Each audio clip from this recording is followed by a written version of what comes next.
ever dream of that, like, epic African adventure, backpacking from those bustling markets you see in Morocco to the awe-inspiring landscapes of South That's Africa? amazing. Right. Sounds incredible. But there's a catch. Oh, Navigating travel within Africa, it can be surprisingly difficult. really? Yeah, and not just for the reasons you might think. Okay, now I'm intrigued. We're diving into this article from Premier Africa, and it's titled, The Hostility Towards Africans by Africans. Why is it tougher for Africans to travel around Africa? Provocative. And let me tell you, it sparks some serious reflection on my end. The article makes a bold claim that hostility among African nations, it's a major roadblock to easy travel. More so than Western visa policies. Sometimes, yeah, even more so. Wow. What are your thoughts on that? I mean, it's a lot to unpack, right? It's a complex issue for sure, but the article highlights a reality that's often overlooked.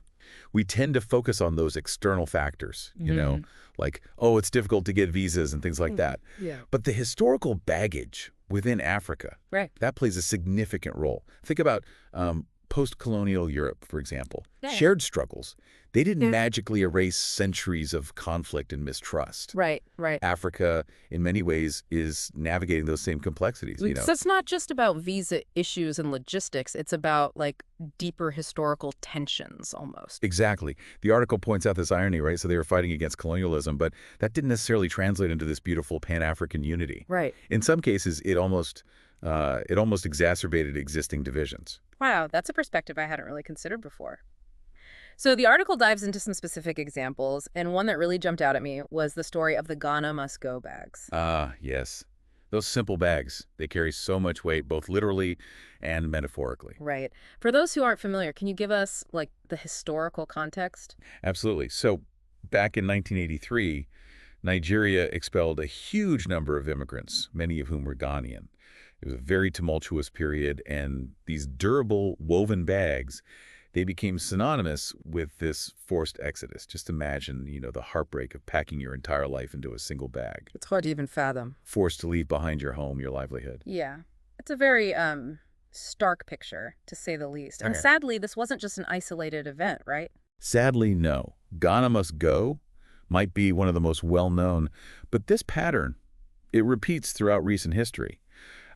We've seen similar anti-immigrant sentiments policies in South Africa, for example. Oh, really? Yeah, in fact, they even saw the rise of a group called Operation Doodle, which means push them back, and it later morphed into a political party. Wow. It's heartbreaking to think about people being targeted and discriminated against, not for anything they've done, but just for, like, where they're from. Absolutely. Yeah. And it really underscores the article's point. You see, these aren't just abstract political debates. They have real-world consequences on individuals, on communities. Yeah, for sure. It makes you wonder, like, how can we even begin to address these deeply rooted tensions? How can we create a more, I don't know, unified continent? But before we get there, the article also touched on another point that I found fascinating. It talks about how some North Africans don't even primarily identify as African at all. Instead, they feel more connected to, like, Arab or European culture. And that sentiment isn't arbitrary. It goes back centuries to the influence of Arab traders and the later imposition of European colonialism. Remember that whole divide and conquer strategy we discussed? Colonial powers, they often emphasized differences to solidify their own control, right? Right, right. Centuries later, we're still grappling with that legacy of those divisions. Yeah, it's like these internal borders, these perceptions of who belongs and who doesn't, they're just as real, if not more so, than the lines drawn on a map. Precisely. And that feeds into the complexities of travel, of identity, of belonging within Africa. The article uses a very interesting anecdote to illustrate this. Yeah. The story of Moroccan footballer Sofiane Boufal during the 2022 World Cup. Oh, right. I remember this sparking a lot of debate online. Exactly. After Morocco's victory, there was this whole discussion because Boufal celebrated with the Arab fans, but he didn't seem to acknowledge the African supporters in the same way. Regardless of his intention, it sparked this huge conversation about identity. Like who is included in these celebrations of national pride. Oh, wow. Yeah, it was a big deal. And it highlights how these tensions that we're discussing, they play out even on the world's biggest stage. Absolutely. And, it goes even deeper than that. The article argues that at its core, this is about a fundamental lack of self-respect within Africa. A lack of self-respect. It's like if people within the continent can't treat each other with respect and dignity, how can they demand that same respect from the outside world? Hmm. Yeah, it's almost like that saying, charity begins at home, Yeah. but on a much larger scale, right? Right. Before you can like demand respect globally, you have to cultivate it within your own communities, your own, I don't know, continent. Exactly. It's about recognizing that sense of shared humanity, that shared destiny. And that requires a real, a real shift in mindset, both on an individual level, but also a governmental level. So where do we even begin? Like the article, it doesn't just leave us with this heavy sense of despair, right? It actually offers some potential solutions, which I thought was really interesting. Right. And what's interesting is how interconnected those solutions are. For example, it talks about the need for more legal immigration pathways. Okay. And this not only helps to regulate the flow of people across borders, but it also reduces the vulnerability of undocumented migrants who are often subject to, exploitation. Makes sense. If people aren't forced into these like precarious situations, it's less likely they'll be seen as a threat or, a burden. Mhm. And that sadly can fuel those negative perceptions. Precisely. And this goes hand in hand with addressing corruption. When you have corrupt officials that are willing to exploit the system for their own gain, it undermines the rule of law, right? It creates an environment that's ripe for exploitation. So it's about building trust, Yes. both within and between nations. Exactly. Trust in the government, trust in the systems, and ultimately, like, trust in each other. Exactly. And that trust, it doesn't materialize overnight.